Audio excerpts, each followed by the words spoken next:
All right, welcome again for, the footage's sake. That's a word for you.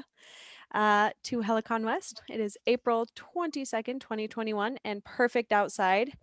In honor of both National Poetry Month and Earth Day, I wanted to open our meeting tonight with one of my favorite poems by May Swenson. It's from it's probably in a bunch of collections by her, but this one's called Nature Poems Old and New. She was a little bit of an eco-terrorist, so I love her. This poem of hers is called Weather. I hope they never get a rope on you, weather. I hope they never put a bit in your mouth. I hope they never pack your snorts into an engine or make you wear wheels. I hope the astronauts will always have to wait till you get off the prairie because your kick is lethal, your temper worse than the megaton. I hope your harsh mane will grow forever and blow where it will, that your slick hide will always shiver and flick down your bright sweat. Reteach us terror, weather, with your teeth on our ships, your hooves on our houses, your tail swatting our planes down like flies. Before they make a grenade of our planet, I hope you'll come like a comet, O Mustang. Fire eyes, upreared belly, bust the corral, and stomp us to death. She really means it. May Swenson. Weather. Snaps, fleshy snowflakes, all the good things. Hello and welcome to our April Helicon. My name is Britt Allen and I will be your MC this evening. To keep Zoom running as smoothly as possible, please remain muted until you are called on to read. To applaud for our readers, you can either click the applause hands in your reactions button down at the bottom of the Zoom screen or make the jazz hands at the camera. Helicon West is a live reading series that brings published local writers to read alongside community members in an open, uncensored forum. In order to promote the voice of every community member and democratic ideals, we honor all levels of skill, ability, and craft.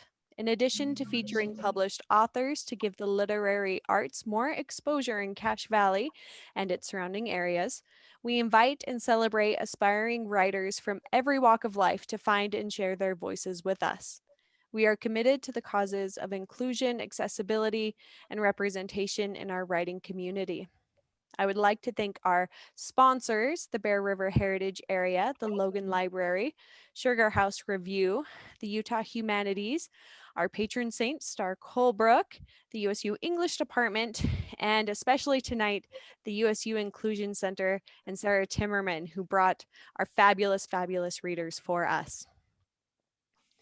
If you would like to read following our readers, there will be an open mic portion of the event. And to sign up to read for that, you raise your virtual hand, which is found either in reactions or participants, depending on which version of Zoom you have, but it's somewhere down in the bottom. After our featured readers, I will kind of open it up for a Q&A if we're interested, and then I will call on the virtual hands in the order that they were raised. Each reader will have up to 7 minutes of time to read for us, and after 7 minutes, we will politely and silently just hand them off. It'll be, don't make me do it, because I don't know how. All of our Helicon West events are recorded and then posted to our Helicon West YouTube channel. If you do not wish to be recorded but would like to read during the open mic, please message me using the chat function and let me know so that I can stop recording during your share. Alternatively, you can keep your camera off if that makes you feel more comfortable. And as long as you don't do anything weird, that'll be okay. We haven't had Zoom bombers yet, but a couple quick announcements, which I will copy and paste into the Zoom chat. If you would like to be on our email list and get reminders for our events, please send an email to heliconwestlogan@gmail.com. You can support Helicon West by donating at Sugar House Review. I will post that link in the chat as well. And you can also purchase the Helicon West anthology, which was a collection of the featured readers for the first 10 years of Helicon West's life. Did you know we're turning 16 this year? Because I didn't know Helicon West was turning 16 this year, but that's coming in September. But anyway, the book is on Amazon, and I will provide you with that link. Okay, our readers tonight, and thank you. I'm so excited. Amand L Hardiman is a second-year doctoral student in the Department of Human Development and Family Studies at USU. His research interests focus on A, the intersectionality of student-athlete identity, i.e. race, class, religion, and family. B, organizational culture, i.e. secondary and higher education and leadership development. And C, student-athlete development and career outcomes. Before pursuing his doctoral studies at USU, Amand obtained his Master of Education in Higher Education Administration and Bachelor of Science in Sport Management at the University of Missouri-Columbia. In addition to his research, Amand has coaching experience in high school and collegiate athletics. He devotes time to diversity and inclusion work as a founding member of the Graduate Students of Color Association and serving on several diversity committees. Amand is an author, motivational speaker, and is the founder and executive director of Learn You Academy. As well, we have Gail Kingsbury tonight. Gail is an 81-year-old retired teacher's assistant who spent 30 years in a high school in Kansas City, Missouri. Gail was a sponsor of a club she initiated, Students Open Suggestions, SOS Crime Stoppers Club, Students Against Violence, and Peer Mediation. She was a trained mediator and trained her high school mediators to teach kids how to learn to deal with their conflicts without violence. Gail had written stories since she was in high school, but had never tried to publish one. With the coronavirus epidemic, she wrote a book, Grandma Tells Why, where she tried to answer the simple questions a child would ask about what is happening in the world. Her granddaughter asked her to include something about racism in the book, but Gail wanted to keep it focused on the virus and promised to write another about racism. She did not want to make up a story, so she asked Amand Hardiman, a best friend of her grandson's, to write his experiences. Adam, a story about roots, racism, and friendship, was born. And with that, I will turn it over to you two. Yep, you should be able to unmute yourselves. And we'll just real quick, if everyone wants to give your fleshy little jazz hands to the camera.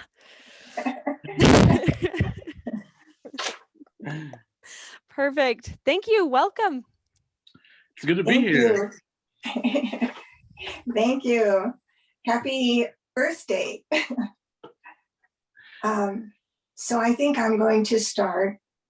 I want you to know that we actually, Amand and I, geared this for children middle school to age, 9 to 12. But any child can read this book, and any parent can read it and hopefully find some solace the way the world is today. So the first chapter, this is the book, Adam. It is a story about roots, and I'm going to start with the roots part of the story. The first chapter is Adam the acorn. Plop. A shiny brown acorn hit the ground with a soft thud.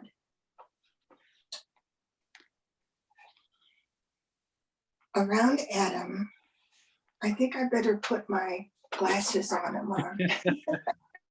That might be good. Well, it's dark here. A shiny brown acorn hit the ground with a soft thud. Around Adam, vast trunks reached heavenward like the pillars of a great church. Above him, branches met in a vaulted canopy. This enormous cathedral frightened Adam, but the earth felt warm and soft. He settled down under the cover of green leaves and dozed off. When he awoke, Adam felt strange. Tiny roots had sprouted from the small opening in his outer shell. As his taproot stretched beneath the topsoil, Adam held tightly to the ground. A complicated underground world spread out before him. Earthworms nosed timidly through the dark soil. Deep below him, Adam sensed the roots of his mighty neighbor. Adam slept. When he awoke, he was thirsty. He drank eagerly. Adam's roots had grown strong while he slept. He had a firm foothold in the ground. He settled in with a newfound alertness, casting his attention about in all directions. Below him, Adam sensed a massive system of gnarled and twisted roots. He felt small next to this giant. Adam suddenly heard a voice coming from the adjacent roots. Good work, little acorn. Welcome to the world. Adam realized he was in a special place. He would spend his life in this warm, soft spot, and somehow he sensed this great root system beside him belonged to someone who would support and love him for a long time. The second chapter is Rhonda the chipmunk. I'm not going to read, start down here. He cried, "Hey, don't step on me." "Sorry," answered the furry creature. Adam considered the creature before him. "What are you?" asked Adam, eyeing her unbound roots and striped trunk. "Gee golly, it's who are you?" corrected Rhonda. "I'm Rhonda the chipmunk. Who are you?" Adam was quiet. From the ancient roots deep below him, he felt a current of energy surround him. "I'm Adam," he said. That same energy from below made him feel proud. "Gee golly, it's nice to meet you, friend," said Rhonda. The ground held Adam tightly. He could not pry loose. "Why can't I move around like you?" Rhonda cast at him a tender look. "Trees don't move around." "What do trees do?" asked Adam. "Gee golly, trees stand." Adam looked at Rhonda's paws with envy. He wasn't sure what stand meant or whether he was going to like it. So the next chapter is, as time passed. Yeah, Do you want to stop and you want to make some comments? because I think you've done such a wonderful job, right? Especially with that part of gee golly, right? Trees stand. Like this part there that I think is so crucial. And I remember as I read the manuscript again, I was like, man, this stuff is good. But I think sometimes, particularly when you had mentioned he wasn't sure what stand meant or whether he was going to like it, I think it really resonates with a lot of us probably on here today that, we often don't know if we like to be out in front of everybody, right? And be a leader and stand. And, particularly when we think about, this world of social justice and social unrest right now and standing for something that's bigger than yourself. Sometimes we don't know the outcomes. We don't know where we're going to go with being out in front and standing.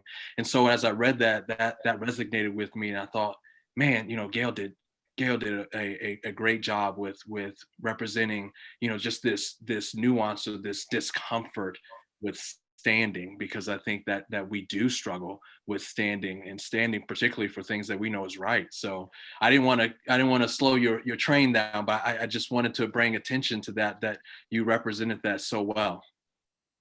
Thank you. That's well, the second chapter is as time passes, Adam's roots grow stronger. And as they grew, so did his trunk.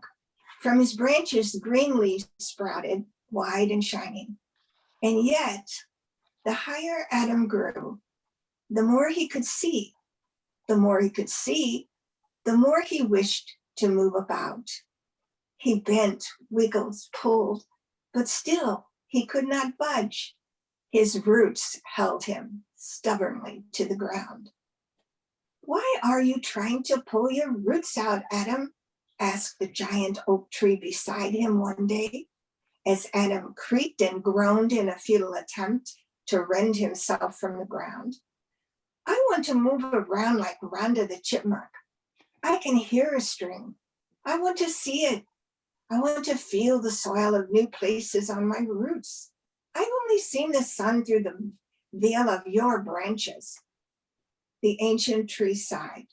She rustled her leaves as she considered all Adam had said.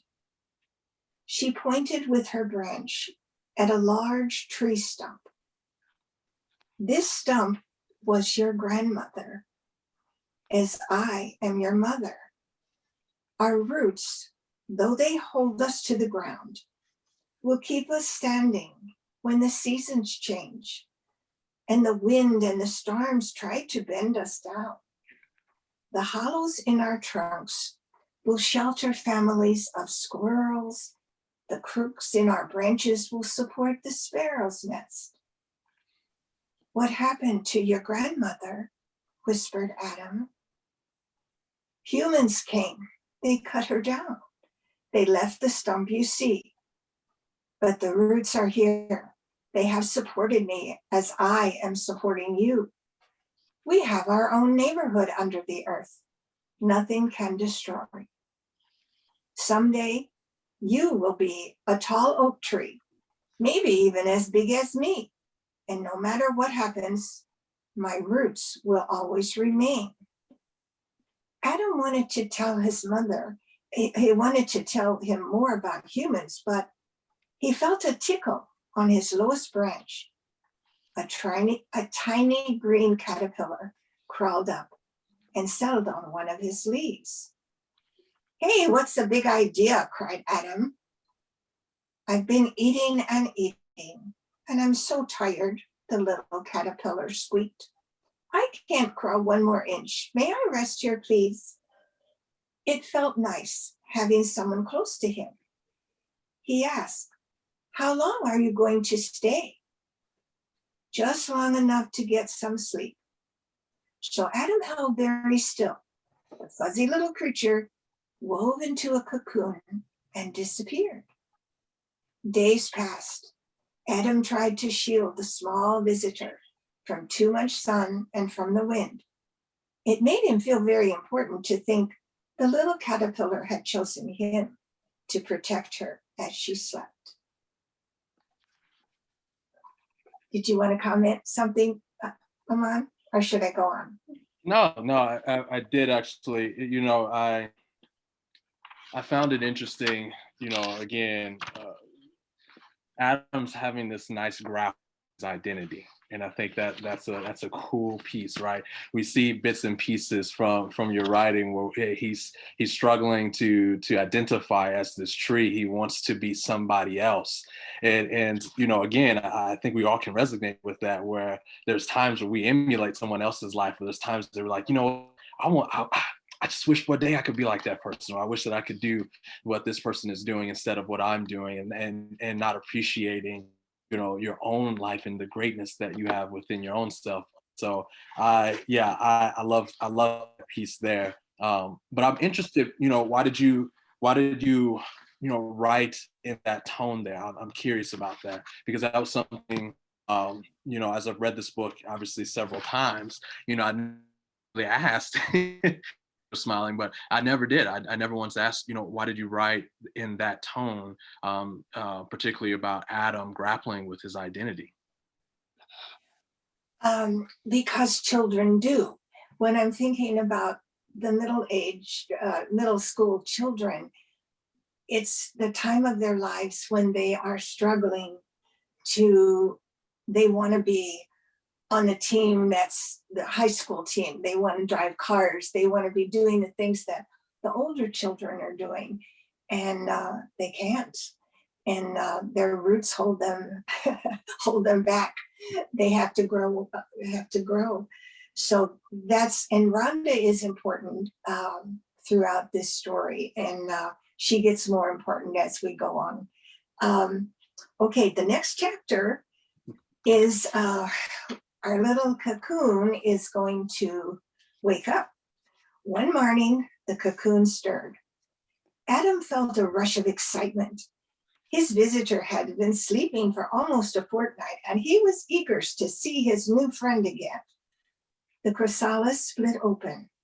A magnificent winged creature emerged. "You are beautiful," marveled Adam. "Who are you?"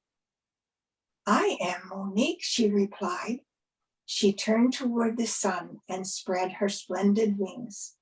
She looked at Adam and said, "I must leave now, Adam. I must begin my flight to the south."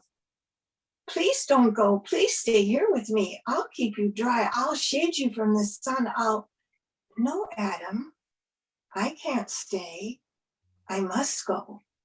With a flutter of golden wings, Monique rose into the air and soon disappeared from Adam's glade. Adam flapped his branches as fast as he could. He tugged at his roots. He flapped so hard that many of his leaves fell to the ground. He did not budge. Adam wilted in defeat. He looked at the empty sack that was still clinging to the branch where the caterpillar had slept.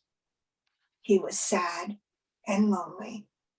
He longed to fly and follow Monique. He didn't like being a tree. So then the next chapter is roots. Adam matured peacefully in the glade. The days turned into months, seasons turned, and years passed. Adam's limbs grew thick and strong, branching out in graceful curves. As an acorn, he had fallen very close to his mother.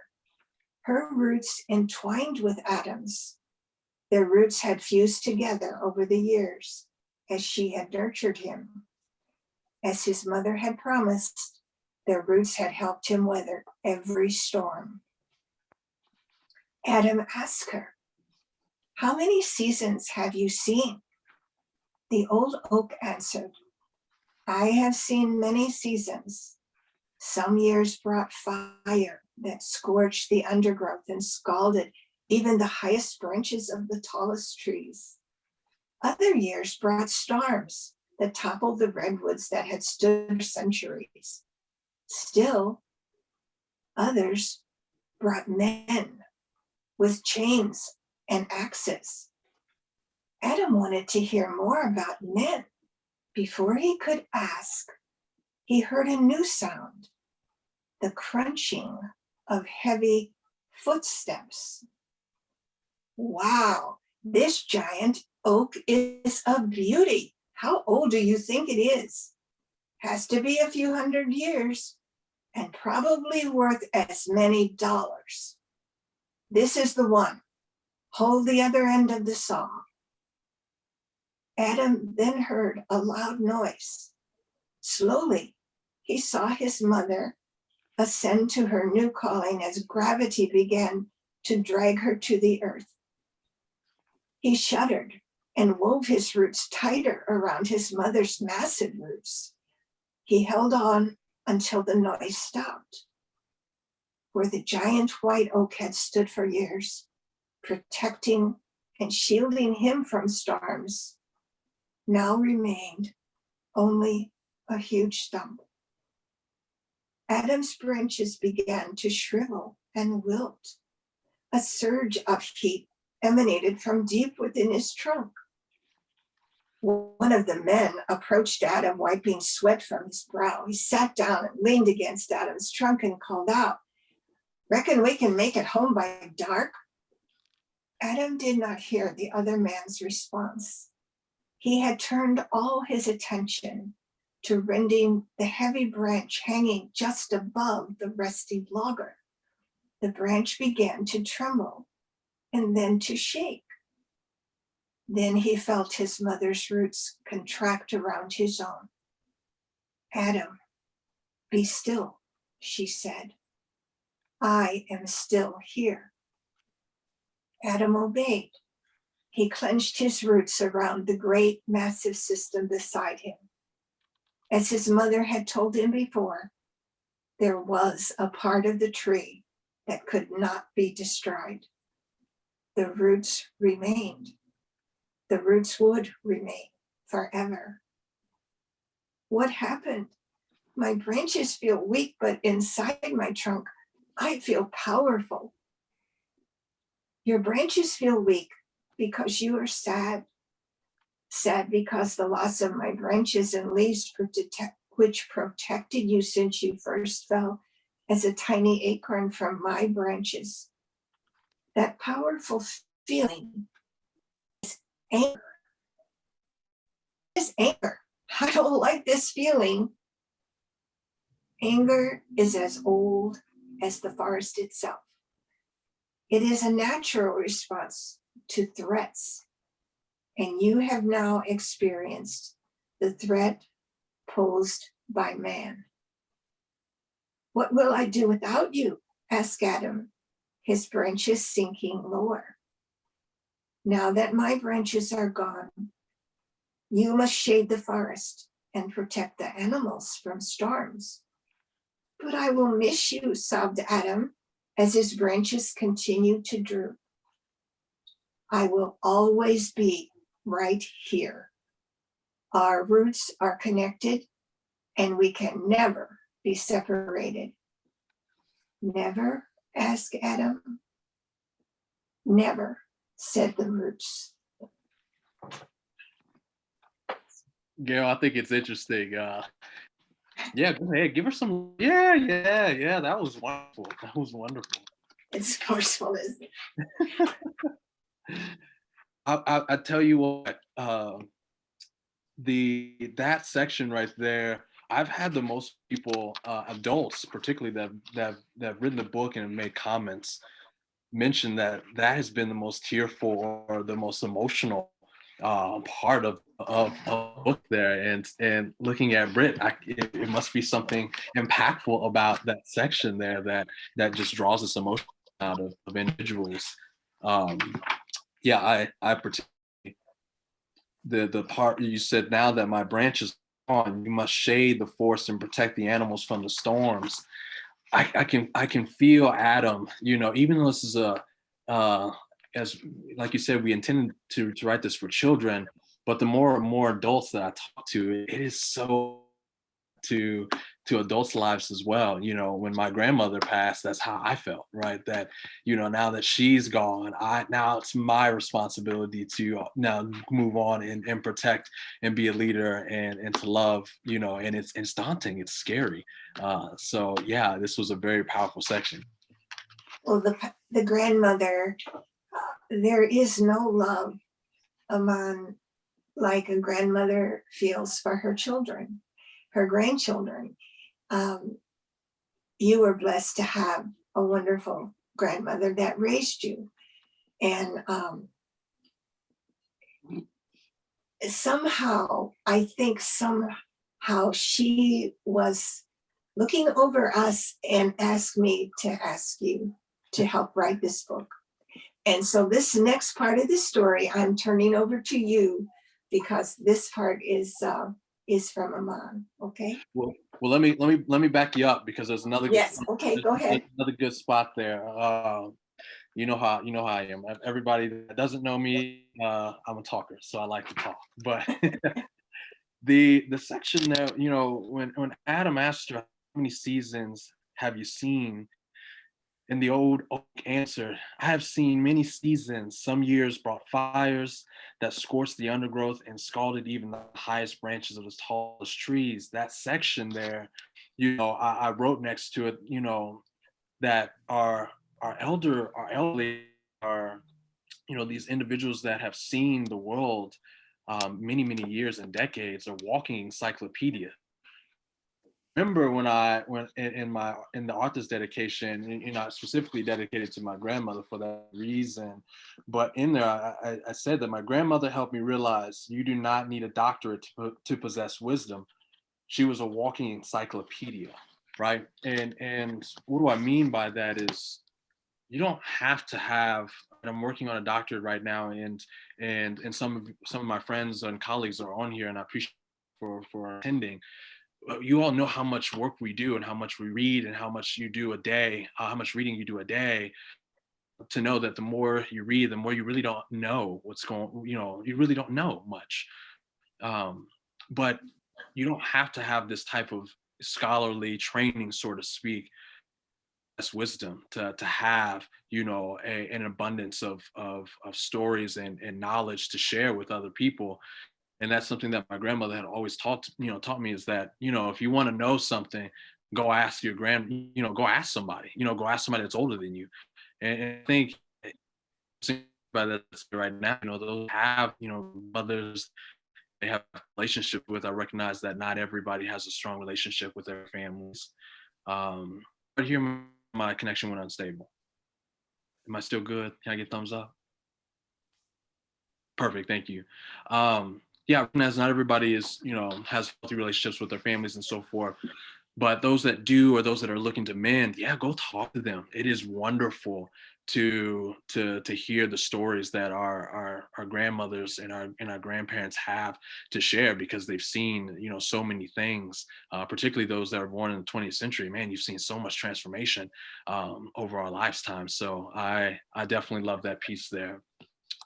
Now to a part of the book that me and Gail me and Gail talked about, me contributing to, was this piece of racism.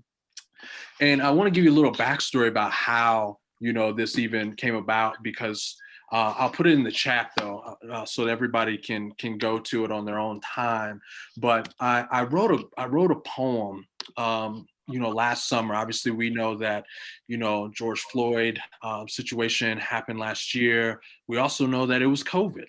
And those two combinations for me triggered my grieving of my grandmother. My grandmother died in 2015. I had just moved to Logan, Utah, didn't know anybody, didn't really, it was a total faith move for me to move here. And so glad I did. But she died shortly afterwards. But during this last summer, that all of this social unrest, really triggered me. And I think that's something that we have to recognize, especially if you're not a minoritized, if you don't identify as a minoritized group or an individual, that these sightings and these media and seeing these constant and so forth, they're triggering, right? Because it's not just one incident. For many of us, it is a connection or roots for all the way back to the first time I've seen a picture of someone being hung in the 20th century, right? And so I think that was something that triggered me again over the summer to write. I always liked writing, as Grandma Gail had mentioned, her grandson who get on here right now. That's all right, but we're going to try to get him on before we're done. His name is Sam.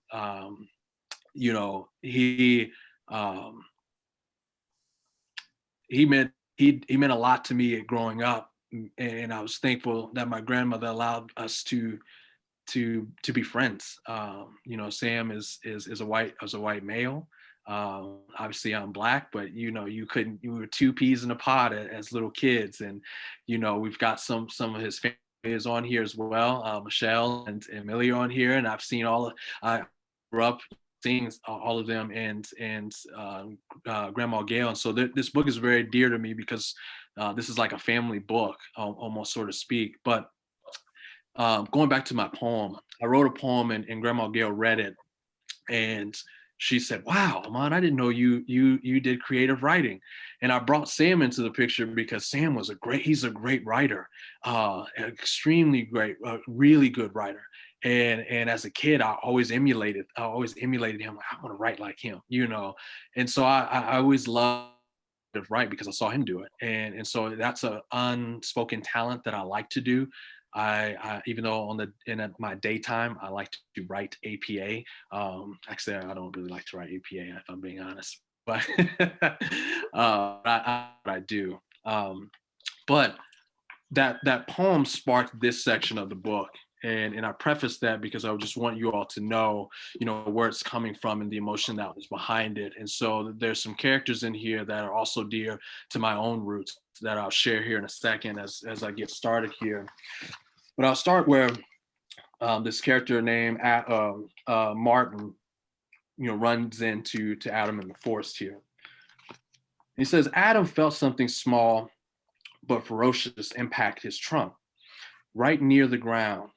What's the big idea? He said. It's so hot. I think I'm hearing a tree talk. Adam recognized the creature who had spoken at once. There was no mistaking its upright disposition. It was the same as those of the loggers that had come to the glade and taken his mother. This was a human. Though the air was still, Adam's branches trembled. He made no reply. I'm sorry, said the young man in frustration. He sat down and leaned against Adam. I'm so angry, and I thought kicking a tree would help. Adam looked down at the young man who had buried his head into his hands. Adam's hostility melted away. What is your name? You can talk, exclaimed Martin. I knew I wasn't imagining it.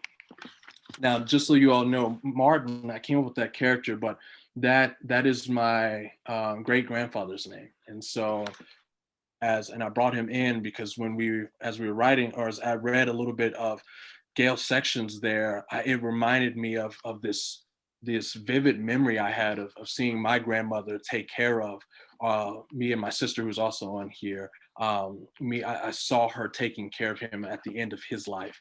And so I thought it would be nice to give him tribute because I just thought it was cool to see so much wisdom in a room as a young child. And so I wanted to give back and share some love for him.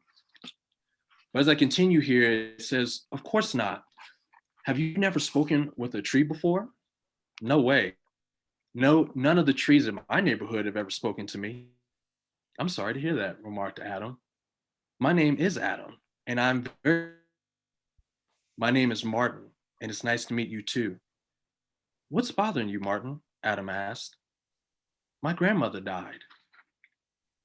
And Adam remembered how sad he was when Monique left and when the loggers had taken his mother's trunk and branches. He lowered a branch and wrapped it consolingly around Martin's shoulder. Tell me about your grandmother, spoke Adam softly. Her name was Mawmaw. Well, her name was Jeanette, but she was Mawmaw to me. And her real name is Harriet, but she went by Jeanette. So we just call her Jeanette here, y'all. She was small but fierce. And I know my sister's shaking her head when she read that, because that is very true. My grandmother played no games, let me tell you. She had big glasses that covered her face, and she wore red lipstick. When she kissed my cheek, it always left a big, wet mark. Reminiscing, Martin paused, touching his hand to his cheek. As Martin talked, Rhonda the chipmunk climbed down Adam and rested on a low branch within earshot of Martin and Adam's conversation. Martin continued. She had poofy hair and always wore dangly earrings that were so shiny that when we hugged, I could see myself in them. She was my hero, Martin concluded. What made her a hero? Adam asked. Martin wiped his eyes with his sleeve. Every time I'd come home after a hard day, she would say, oh, grandson, no matter what had happened, she always knew what to do. She would stand at the door every morning when I got on the bus, and she was right there waiting for me when I got off. She would shield me from the horrors of the world and guard me with her love when the world didn't make sense. Adam's roots trembled as he remembered how his mother's roots supported him when storms bellowed. Martin turned his hands over and glared at the skin wrapped around his fingers. And most of all, she would tell me how beautiful my black skin is. Black skin. When someone looks at you, Adam, they see a big tree. When someone looks at me, they see my skin and think, he's black, said Martin. Sometimes the world likes to tell me that because I was born with this skin, that I'm a bad person or lesser than. Rhonda climbed down Adam's bark to get a closer look at the young boy. You're a bad person? You seem nice. Wow, chipmunks can talk too, Martin exclaimed. Of course, chuckled Rhonda, just usually not to humans. You seem like a nice one to me. I tried to be, said Martin. My grandmother would always remind me to be kind when I would come home angry and sad about what had happened at school. Or I could just send my sister on somebody because she would also be willing to do that. Thank you, Kenya. Yeah, give her some snaps for that one. Oh, but as I continue, it says Adam asked, "What kind of trouble have you had at school?" And this is important because as a researcher, there's a lot that I can talk about, but I will keep it very brief as I continue to keep reading. But many of you understand this notion of implicit biases, right? And so you're getting ready to start to see a story about implicit biases, and it's a real story from me that actually did occur in elementary school, and of course I'll go into that here in a second. Looking up at Adam, Martin continued, I remember in the 4th grade when I came home in tears because a teacher found me guilty of something I didn't do. Rhonda was shocked. Why did she think that? I didn't know at the time, the young boy said. Martin put his head down. I was so confused and scared because I didn't know why I was in trouble. She just punished me and didn't ask me what happened. I came home crying. My grandmother gave me a hug and asked what was wrong. I told her what happened, and she told me everything would be okay. After a few minutes, she got up and made a call. Here on the phone with someone from school. I peeped my head around the corner to listen as I heard a woman on the phone say, one of his classmates claimed they saw him take his belongings, and I believe him. And Martin looked suspicious when I asked him. As if suspicious for a 4th grader is not an uncommon thing, right? As Martin remembered, tears streamed down his face. My mother offended when my teacher didn't know I was the truth. She always knew what to say when I was in need, and now she's gone. Why did your teacher suspect you? Asked Rhonda. Because I'm black, said Martin. There was a long moment of silence as Adam and Rhonda reflected on this. And I'll stop there before I pass it back over to Grandma Gail. But that silence there, I think many of us, in particularly, I do notice many of my white colleagues and friends and so forth, they have a hard time grappling, with some of the racial injustices or some of the incidents that occur, with other people, with other minorities in our country, and a lot of it's because you don't know what to say, and sometimes saying thing is the best thing. Right? I've had people that try to say things and like, hey, you're making it worse. Stop. But I wanted to draw our attention to this piece here because I'm black, said Martin. And I've had a few people that reached out to me, have read the book and had their thoughts about it. But I wanted to redirect their thoughts to the point that as a child, that's what you see, right? When I'm in trouble, that's what you see as a young black child. And I can't speak for everybody. I don't want to generalize, but that's what I saw, right? That because I was black and my other friend that actually we became really good friends the next year, he was white. I think we fail to recognize this, but there's a lot of research that notes that implicit biases, right, are really a ingrained thing in us, and sometimes even with teachers, they can unequivocally side, with someone versus the other because of those implicit biases, where we see a lot of minoritized groups and brown and black, children are more likely to get in trouble in school than any other groups. And that's not by accident, right? That's not by accident. And so that was such an important piece for me to highlight, because that, like Adam, you started to really question your identity, right? So for those who don't know, I went to what we would consider a magnet school in Columbia, Missouri, and there weren't very many Black people there, right? It was very interesting to have that type of experience. Very proud of coming from that school, because I learned a lot and I grew a lot. But there was definitely a lot of instances where, as you got older, you didn't realize that, hey, sometimes my teachers say some things that are problematic, or hey, sometimes there are some accusations that are happening that I didn't actually take any part of.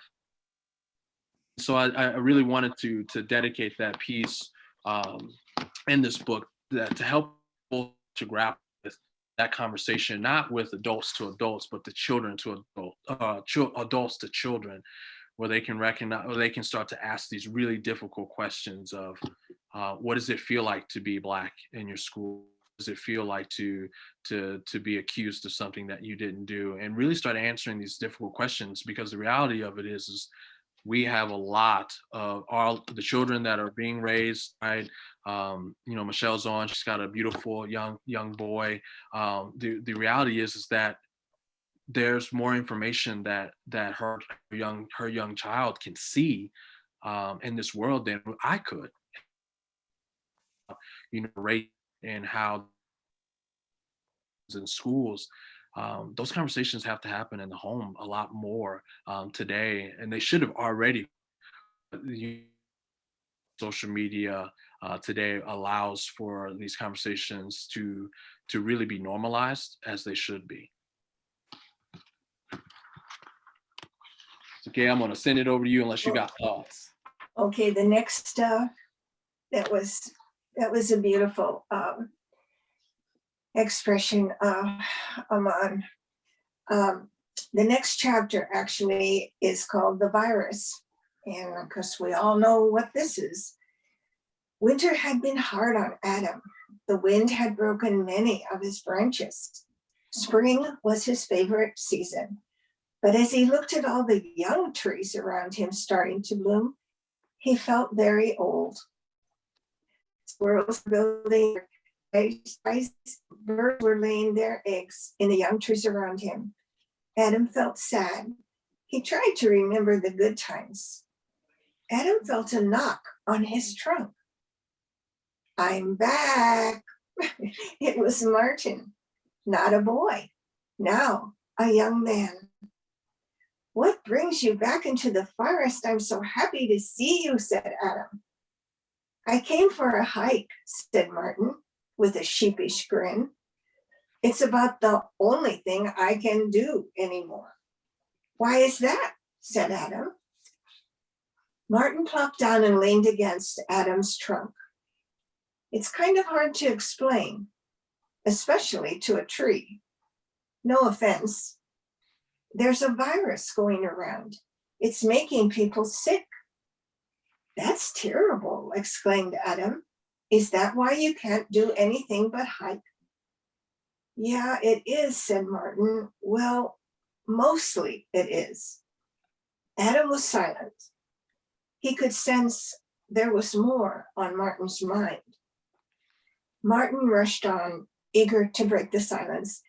"I mean, the virus is bad enough, but it's taking such a toll on mine and many other communities."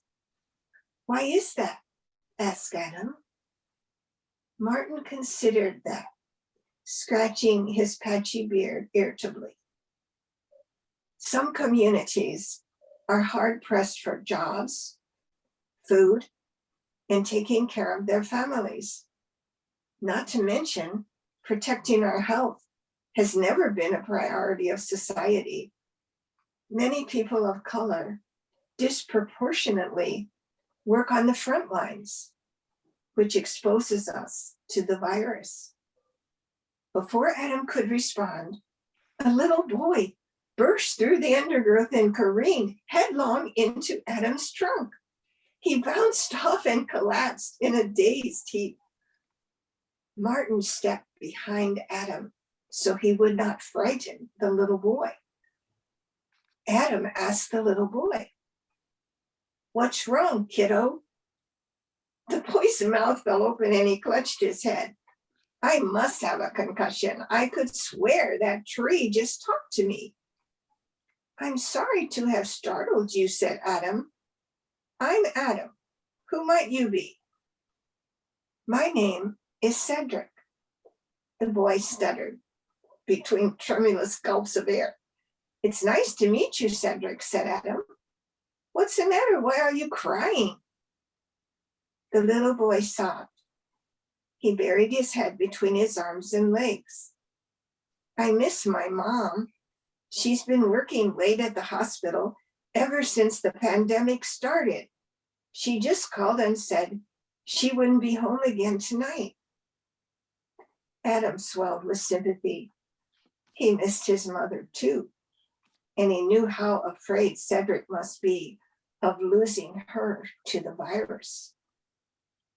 "I'm sorry," Adam said. "Do you have any friends that can keep you company tonight?" "I do, but even before the pandemic, their parents never let me come over. They definitely won't let me come over now. My mom thinks they worry that I am trouble or something." Martin stepped from behind the tree where he had been listening. "Don't be afraid, Cedric. I've been where you are. My name is Martin, and I'm friends with Adam too." Martin sat down next to Cedric. They both rested against Adam's trunk. The two talked until a dusky light settled over the glade. Each feeling a little less alone, they went their separate ways. The last chapter is friendship. I'm going to let Amand, you read this one, huh? Are you sure? I feel good just sitting here like I feel like a little kid just listening to you read. Okay, well, I can read friendship, and then Yeah, we'll yeah. talk. If you don't mind, go ahead and read it. About friendship. Okay. Fall was coming, and Adam knew that soon the forest would be quiet again, with animals retreating into their warm nests to while away the winter. Adam suddenly heard a familiar voice. "Over here, guys. Adam's over here." Cedric had come to visit Adam. He had brought two boys with him. "Adam, I brought my friends to meet you because they've never met a talking tree before." "Well, I'm pleased to meet you, and I'm very happy to see you again, Cedric," said Adam warmly. "Cheese and rice, Cedric, you weren't kidding," cried one of Adam's companions. The other gasped and toppled over backward in surprise. Initial shock subsided. The boys burst into joyful laughter, and Adam swelled with contentment. The boys set about making camp, gathering firewood, staking out a tent. 20 minutes and several YouTube videos later, the boys were huddled around a modest campfire, laughing, clapping one another proudly on the back. When night had fallen in earnest, the mood darkened. The boys began frightening one another with scary stories. Adam listened with interest and was surprised when Cedric invited him to take the mic. "What's the scariest story you've ever heard, Adam?" Adam pondered the question carefully. A giant oak tree that stood in this very clearing once told me a story about something she witnessed right here in these woods. The boys drew a collective breath and urged Adam to continue. The animals in the forest were having a contest to see which one was the strongest. Each animal performed their acts of strength. And when it was man's turn, everything he did, the bear could do better and stronger. Man got angry. He ran out of the forest. He came back with a gun and he shot the bear. That's why when man comes into the forest, the animals hide. Wide-eyed, the boys exchanged troubled looks. Heck, whispered Cedric. Heck, agreed the others. You're still young. There's still hope for you to change the nature of humanity. Are you sure? Asked Cedric sadly. It seems like men have always been bad. Humans are complicated, admitted Adam. Your roots grow deep. In some places, they are rotten, but in most, they are strong. When you are troubled, the strength of your ancestors will keep you grounded. More stories were told, but when the fire dimmed to a glow and only their silhouettes were visible, the boys retreated into their tent. The next morning, the boys packed up their belongings. Cedric picked up a shiny brown acorn from the ground. Adam watched the boys as they walked, side by side, shoulder to shoulder, and arm in arm as they left the forest. The next page is a picture of three little boys. And it is one of my favorite. It's actually a photograph, and the young man, Patrick Dickey, who did all of the pictures, made this photo into a picture.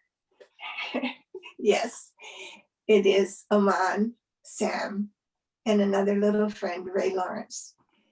And I wanted this picture in the book, and Sam was not sure, but it's the way the world should be.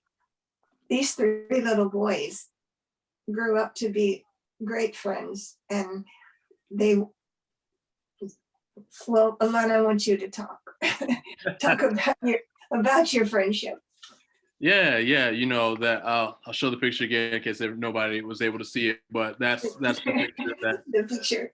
Yeah, that's the picture there. But you know, one of the things that again that I had mentioned was I'm very thankful that you know my grandmother was willing to embrace other people and vice versa, and that you know Sam and Ray Lawrence is the other individual's name, but that they were willing to embrace you know a young kid like myself as well. Like I said, me and Sam as children were inseparable. I mean that it was fun to go to you know his house and for him to come and play in my backyard and so forth, and yeah, that particular piece right there that you know Grandma Gail read was yeah, it was important to put in there because we you know in my opinion you kids are so innocent, you know, as we see a young baby on the screen right now, but that infant has no understanding of the world, right? And as Gail alluded to in the book, you know, we as humans are very interesting creatures, and we can teach some very interesting habits or very interesting ways that I think can be troubling.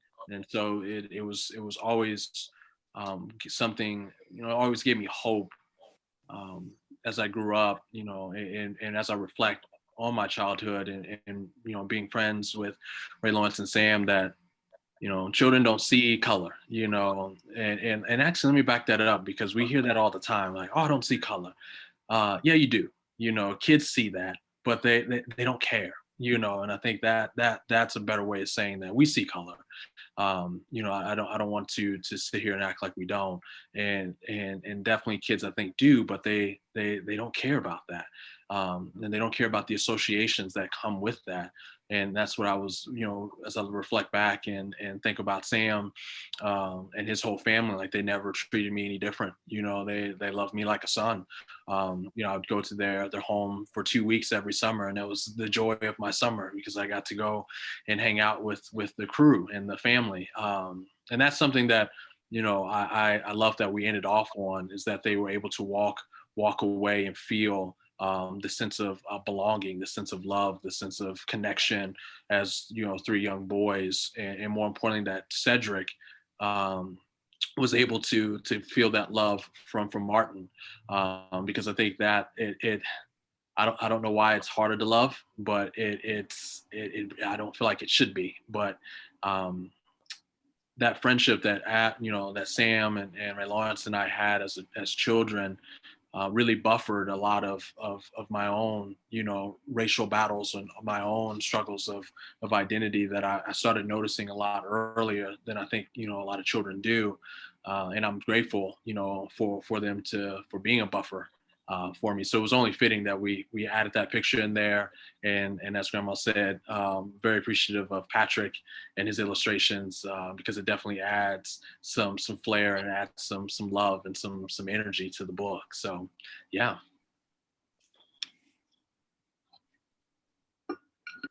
So that's it for us. I was going to say, if we talk any longer, the others will not get to. We better be quiet. As you can see, we both love to talk. I think we're getting hand praises for that. Yes, well, absolutely. The book is it was not written for either one of us to make any money. We take the royalties and we have the book made for others, for Amand, and he gives them away. So we wanted to help maybe this crazy world that we're in right now to get some peace and love. That's amazing. Thank you. Okay. I don't want the time to go back to me now. Y'all? Okay. Yes, can we all give another big fleshy palmed hooray applause? Oh, it's so frustrating not to be in person, but thank you. Thank you for having me. Yes, this was awesome. Thank you. Yes, thank you. Yes, absolutely. You are such a gift, both of you. And this book, it was just, it's been an incredible evening. Amazing. Before we go into any open mic readers, do we have questions for our readers tonight? You can raise your little virtual hand to get in line for questions as well, or type them in the chat. I'm sure they'd be happy to respond that way as well. I would like to know, first of all, is this book available for order anywhere? How can we get our hands on this book? Yes. It's on Amazon.com, and it's just Adam, A Story About Roots, Racism, and Friendship by Gail Kingsbury and Amand, and it's $5. We made it a minimum amount, and any money that we make, we just have books printed and Amand gives them away. So, but you can order them on Amazon.com. Thank you. Yeah. I'm the more tech savvy, so I'm going to put that in the chat. Okay, you do it. Perfect. Thank you. There it is. Amazing. I would also be interested to hear how or did we get a question in the chat? Okay, no, just some sweet ass compliments. So make sure you read those, guys, y'all. Well, one thing I might mention, Becky, is Amand wanted to write a chapter and then put in a page for the child to be able to write their own feelings and ask questions. So we are working on a workbook, and it will be asking the child to look up things like social injustice, social distance. I mean, we're doing hate. What is hate? And so anyway, the workbook will be out soon, and they will both be on Amazon. And at the last chapter in the book, we do put discussion questions for the children, but we felt like we should go farther. And I might mention, because I know there's a young lady watching tonight, Veronica Lee, and she is a PhD student at Stanford, and she helped write some of the questions for the workbook for looking at things from a girl's view. So it's going to be very interesting. Fabulous. Thank you. That's a wonderful idea. That's incredible. Well, it's all to maybe help some child we hope we can reach. Oh, there's so much. Writing is such a gift in itself, right? And so I really love that idea of giving the child space to, exercise writing, Write their own emotions. Yes. Yes. While we're waiting on questions, I did want to give appreciation and shouts to Luis Rodriguez and Sarah who reached out to us about this event. So we are very appreciative of both of them. So I wanted to make sure we shared that before we conclude, but they definitely deserve recognition and love for that. So thank you. Yes, they do. Thank you, Luis and Sarah. Absolutely. Another shout out that I have been requested to make is that a happy birthday to Amand as well. It is Earth Day, it is Poetry Month, and it is also your birthday. Thank you. It is good. It's been a good birthday. My sister actually just got me this painting back here, and I love it. It resembles me so well. So I appreciate that. I just got it today, but I appreciate that love. I'm sure that was either Luis or Jamal Jarrett, but thank you. Amazing. Perfect. God, what a good day, right? It always gets to be like 7:00 in the evening on a Thursday, and it's like, but I can't think of a better way to spend today. Yeah, if I could say something really quickly, Yes. I really would love, those who've read it, those who, haven't read it but want to get it and read it. Take a look at those discussion questions. I'd love for you all to share those discussion questions with children. I'd be very curious. A lot of the responses I get from about our book is more from the adults than anything, and it's surprisingly I get a lot of I cried when I read this, and which I was not expecting. I was expecting more emotions from children, but I'd love to keep continuing to push this to the children, but for them not to skip that last discussion piece, because children are vibrant and very, very intelligent at that age, and it is so important to give them space, not only space but brave spaces to share, openly with whatever questions or concerns that they may have.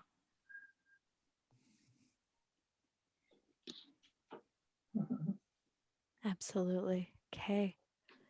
Fantastic. Thank you so much again for the beautiful, beautiful reading. Are there any other? There's the illustrator. Hold on. Yeah, wave to the camera. Yeah. There's the illustrator right there in the flesh. Amazing. Do you have any words? You want to say anything, Patrick? Do you have any words about doing the illustration? Oh, I mean, Gail asked me to do it, and how could I refuse her? But no, I don't have any insights to contribute to your conversation, I'm afraid. That is Jillian. Hold him up, Shell. I did. Hold him up. We have to change the world for him. and for all those babies.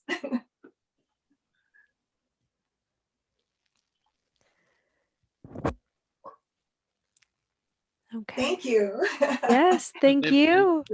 I know there's so much awkward Zoom space and silence, but that was amazing. Okay. Are there any other questions or open micers waiting to burst forth? Or are all of our cups just so full and we're going to go forth and we're going to do the good work? I wouldn't be surprised with that one. I talk a lot, so that might be the case. It was amazing. It is so kind of you to be here on your birthday. Like, that's just flabbergasting. It was 2 days ago, but it's all in the same ball. It was 2 days ago. It's my birthday week, so I'm going to take it all. So Whoops. I was I don't misinformed. have but- any comments or excuse me, any questions, but I just want to tell my brother that I am super proud of him. And your humbleness and your stride and your goals and your drive will take you so far, man. So just know that I'm proud of you. And I love you. And you're going to do so many great things. Like, it's always been you and I and Mama. So I know that everything will be good. Everything is going to be awesome. So if I know I will sacrifice everything for you to make it and to make a change. So just know that me and Christopher are super proud of you, and I'm definitely feeling the middle school changes with your nephew. And but again, I am super proud of you. Grandma Gail, you are forever with us. So you can never get rid of the Hardiman family. So again, thank you for sharing this. And I told him he is my grandson by love. yes, ma'am. Yes, He's my ma'am. grandson by love. All righty. I appreciate you for everything you've done for him and all the collab work that you have put in with him as well. And I love the book. Thank you. Thank you. it's too much love here, y'all. I'm gonna start crying. Too much. Thank you, Kenya. Really appreciate that. And while most of our editors' videos are on as well, or on now, I want to also give them shout outs to Suzanne and Jill. And still Sam's not getting on either, but we'll hopefully get some before we get off. But they did a really good job editing the book, and appreciate you all, and again appreciate my sister. It's definitely made a ton of sacrifices for me to be here at this point in my life. So y'all have no idea. So I definitely appreciate that love. And it's good to see Luis on now. Good to see you.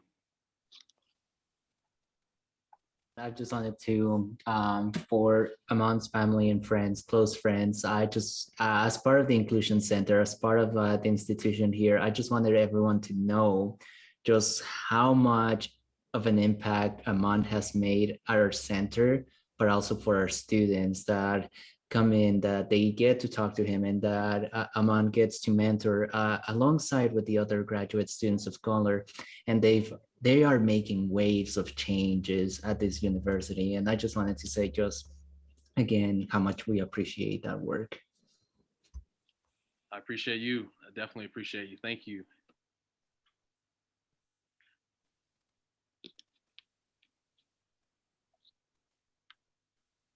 All right, somebody say something. This isn't about Amand.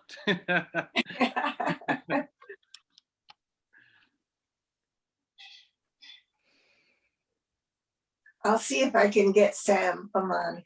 He needs to. He's important. So Right. Yeah. We're all just waiting for Sam. Oh, I see him. there he is. The man in the flesh. Hello. No.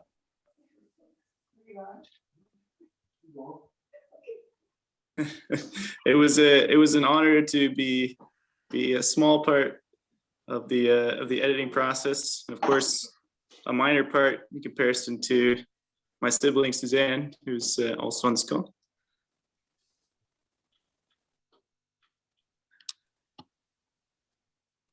Expect some books from those two in the near future. So expect that. I love it. Love it. Thank All you. the books. Yeah, thank you for this time. We really appreciate it. Yes, absolutely. Thank you so much again for coming for us. Both of you. You've worked amazingly hard and you've given so much and you're doing so much and I love it. I love it. I'm so grateful. Thank you. Thank you. Thank you. Thank you. All the squares. Amazing. Okay. Yes, I will dismiss us for the night and I will get this put up on YouTube and make sure to send you both the link and I'll send it to the email list and everyone take care. Thank you. You're so welcome. Thank you, Grandma Gail. I want a Grandma Gail. There's our next Helicon West is May 22nd and we will have the winners of the creative writing contest for USU reading here on Zoom. It'll be our last Zoom Helicon for the summer. So everyone can come. It'll be right here, same time, same link, May 22nd. And with that, everyone have a great night. Go buy their book. Good night.